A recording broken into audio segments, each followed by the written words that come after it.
All right, let's jump into some history today. Okay. And this is going to be a deep dive into a book called The Roosevelt Myth. Yeah, and this book is really interesting because it takes kind of a critical view of Franklin Delano Roosevelt. Oh, okay. And it's pretty controversial in some of the stuff that it talks about. Really? Yeah. So this isn't like your typical kind of like history book that we read in school. No, not at all. Okay, all right. So what are we getting into here? What is this book all about? So this book really challenges the traditional narrative that we have about FDR and his presidency, Right. especially when it comes to like the Great Depression, the lead up to World War II, his motivations during those times. Okay. It really kind of digs into that. So like the banking crisis, the New Deal, World War II, like all that kind of stuff. Oh, yeah, all of that. And even some personal stuff about Roosevelt and his family. Wow. This sounds like a deep dive indeed. It is. Okay, so one of the things that stuck out to me was that this book suggests that FDR didn't actually take the banking crisis very seriously at first. Yeah. Even though he was governor of New York at the time. Right. And you would think being governor of New York Yeah. during that time would have made him like, tackle this head on. Right. But the author really thinks that Roosevelt actually used this to his advantage. What do you mean? So the author thinks that Roosevelt kind of intentionally let the situation get worse so that when he came into office, it really highlighted the failures of the previous administration. Okay. And it made him look like, the savior of the nation because things were so bad. Oh, so he wanted to take office when things were at like the lowest point possible Exactly. so that he could be the one to kind of like bring everybody back up? Yeah. Yeah, that's the idea. It's pretty crafty. It is pretty crafty. I Yeah. mean, it makes you think about all the decisions that he made. Yep. Were they really in the best interest of the country, or was it just to make him look better? Yeah, that's the question, right? Right. And it makes you wonder, about this line between effective leadership Hmm. and strategic maneuvering. Right, because on the one hand, he's helping people, but on the other hand, Yeah. he's kind of doing it for his own benefit. Right. Okay, well, that's pretty interesting. Yeah. And that's not all. Oh, there's more. Yeah. Okay. The book also talks about the New Deal. Okay. And it challenges this idea that the New Deal was just this, purely positive social reform. Wait, so you're telling me the New Deal wasn't all sunshine and roses? Well, not exactly. Wait. The book argues that there were inefficiencies Okay. and that there were even some negative consequences to some of the programs. Can you give me an example? Yeah, so for example, there was the Agricultural Adjustment Administration, or Right. the AAA. Which was supposed to help struggling farmers, Yeah. but it actually led to the destruction of crops and livestock. Now, wait a minute. That doesn't make sense. Right. Why would they be destroying food when people are starving? Right. That seems counterintuitive. It does seem counterintuitive, Yeah. but the book argues that these decisions were based on, misguided policies. Okay. And maybe a lack of understanding of the actual economic realities at the time. So they were trying to help, but they just didn't really know what they were doing. Yeah, maybe they had good intentions, Yeah, okay. but the outcome wasn't what they hoped for. Right. And some people argue that maybe it even made things worse. That's a tough pill to swallow. It is. Okay, so we've got the banking crisis, we've got the New Deal. Right. The book also talks about some of the people who were close to FDR. Right? It does. Yeah. Like, It names people like Harry Hopkins, right. John L. Lewis. Okay, I vaguely remember those names. Yeah. And the book kind of delves into their relationships with FDR Okay. and how their agendas may have influenced his policies. Oh, so these are people who are close to him, but maybe have their own motives. Right. And they might have been kind of like swaying him in certain directions Exactly, yeah. for their own benefit. Potentially, yeah. Oh, wow. Yeah, and it also, the book also suggests that there was a certain level of communist influence Communist influence. within the CIO, yeah. What's the CIO? The Congress of Industrial Organizations. Okay, and this was like a big labor union. Huge labor union at the time. Okay. And it had a lot of influence in politics. So is the book saying that communists were infiltrating the government? Well, the author seems to think so. Wow. And it really raises the question of whether these individuals with their potentially conflicting interests Right. may have been influencing the president's decisions, even if those decisions weren't good for the country. That's a scary thought. It is a scary thought. Yeah, like using the president for your own personal gain? Right. That's pretty messed up. Yeah. Okay, so we've got all this stuff going on domestically. But then there's also the whole issue of World War II, right? Right. And I know that the book also challenges FDR's actions in the years leading up to the war. It does, yeah. So what does it say? Well, it's really critical of his foreign policy, Okay. especially how he handled neutrality and everything before the war broke out. So he was saying he was neutral, He was saying he was neutral. but maybe he wasn't really. Yeah, the author doesn't think so. Okay. The author's really critical of his famous quarantine speech. I remember that speech. Yeah, and the author thinks that it was more inflammatory than diplomatic, Okay. and that it was designed to push America closer to war.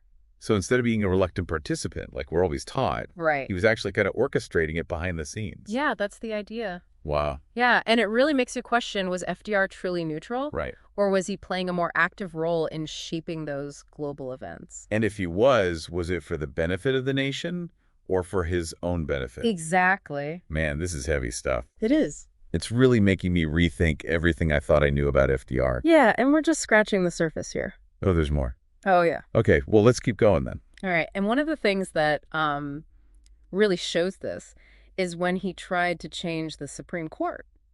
Oh, you mean like the court packing scheme? Exactly. Yeah, the court packing scheme. I remember learning about that in school. Yeah, it was a pretty audacious move. There was. Even for FDR. Yeah. And the author really argues that this was just a way for him to get more power. So by putting more justices on the court. Right. He could stack the court with people who would agree with him. Right. And basically just rubber stamp all of his policies. Yeah, like he wouldn't really have to worry about the Supreme Court anymore. Right. It makes you think about how far a president can go It does. to get what they want, Mm-hmm.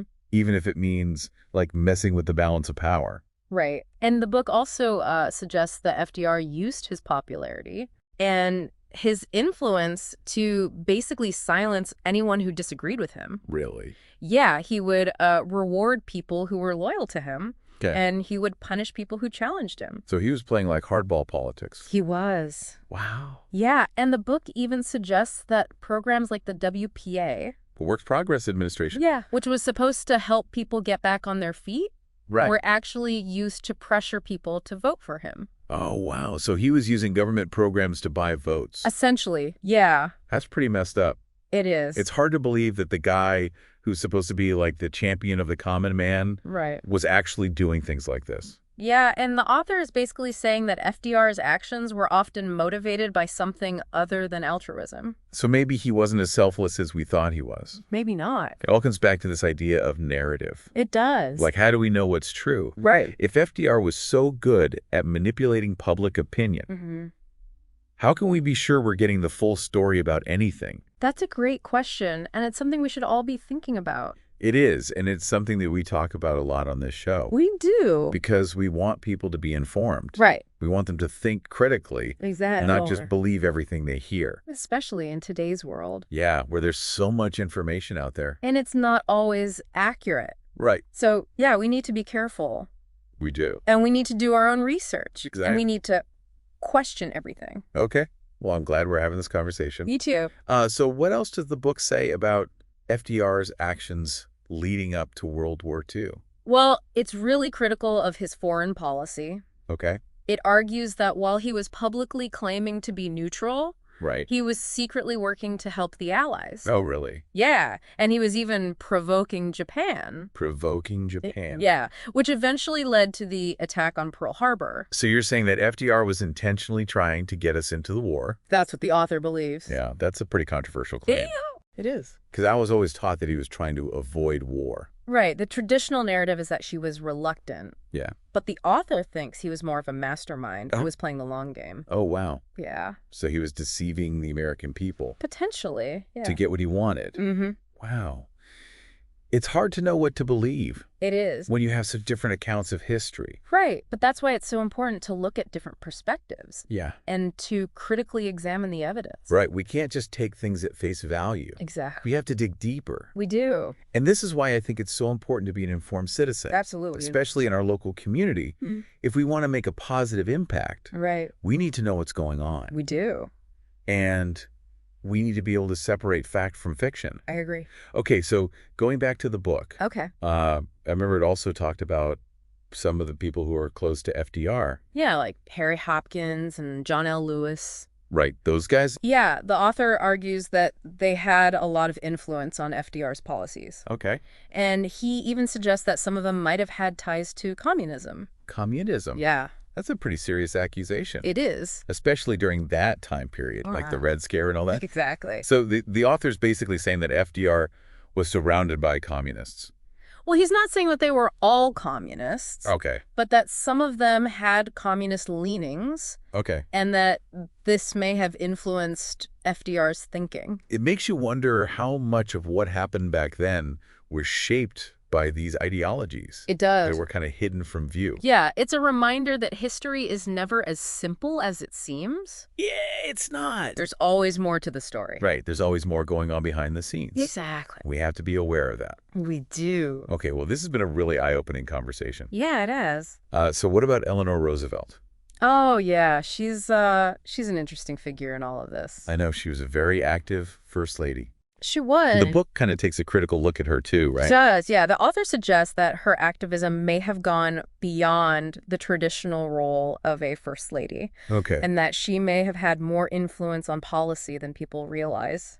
Really? Yeah, and he also kind of digs into her personal life a little bit, Oh, wow. which is always a bit controversial. It is. But it's interesting to think about how much influence she may have had, It is. especially since she was so outspoken. Yeah, she wasn't afraid to share her opinions. No, she wasn't. Okay, so we've got FDR, who may have been more crafty than we thought. Right. We've got his advisors who may have had their own agendas. Yeah. And we've got Eleanor, who was pushing her own agenda. Mm-hmm. This is all starting to sound like a soap opera. Kind of is. But it's real life. It is real life. And it happened. It did. And it's important to understand these things Absolutely. because it helps us understand the world we live in today. It does. Okay, so I'm curious to hear more about the author's overall assessment of FDR's legacy. Okay. Like, does he think FDR was ultimately good for the country or bad for the country? Yeah. He's pretty critical. Okay. He thinks that a lot of the problems that we see today, like in America, Okay. stem from FDR's policies. Really? Yeah. He thinks that even though a lot of people praise FDR's legacy, Right. that it's actually had a negative impact on the country. So not just like during his presidency, but like a lasting negative impact. Right. Exactly. Wow. Yeah. And he points to things like the expansion of government, Oh. deficit spending becoming more normal, Right. and this erosion of individual liberty. Okay. And he thinks that all of these things have made America weaker. So basically he's saying that even if FDR had good intentions, Mm-hmm. things just didn't really work out the way he planned. Right. And they ended up causing more problems in the long run. Yeah, like we're still dealing with the fallout today. It's like that saying, the road to hell is paved with good intentions. Right. Yeah. Some of Maybe us- that's what happened here. Maybe so. Okay, well, regardless of whether we agree with him, Right. I think this book really highlights the importance of understanding history It does. because the decisions that were made back then Mm-hmm. still affect us today. Yeah, we're still living with the consequences. Right. And it's not just about FDR. No. It's about any leader. Any leader. Their choices have an impact Absolutely. and could be a positive impact or a negative impact. Right. But we need to be aware of that. We do. And we need to learn from the past We do. so that we can make better decisions in the future. I agree. Okay, so what about FDR's legacy? Well, like I said, the author is pretty critical, Okay. but he does acknowledge some of FDR's achievements. Oh, okay, so it's not all negative? No, it's not. Okay. He recognizes that FDR was a skilled politician Okay. who connected with people. Yeah, he was very charismatic. He was. People loved him, They did. and he provided leadership during a really difficult time. Yeah. The Depression and World War II, I mean, those were tough times. They were. And he helped people get through them. He did. And he also laid the groundwork for a lot of the social programs that we have today. Okay, so he did some good things, He did. but the author still thinks that overall, Mm-hmm. his legacy was more negative than positive. Right. He thinks the bad outweighs the good. Okay, well, that's something to think about. It is. And I think it's a good reminder that even our most beloved leaders Right. are still human. They are. They make mistakes. They do. They have flaws. Absolutely. And we need to be aware of that. We do. We can't just put them on a pedestal No. and pretend they were perfect. Right. We need to be critical. We do. And we need to look at the whole picture. The good and the bad. Exactly. Okay, well, I think this has been a really fascinating deep dive. I agree. It's definitely made me think about FDR in a new way. And I think it's important for us to keep having these conversations I think so too. because history is important. It is. And it's relevant to our lives today. It is. So let's keep learning. Yeah. Let's keep exploring. Absolutely. And let's keep thinking and acting locally. I like that. All right, well, thanks for joining me for this deep dive. It was my pleasure. And we'll see you next time. See you then.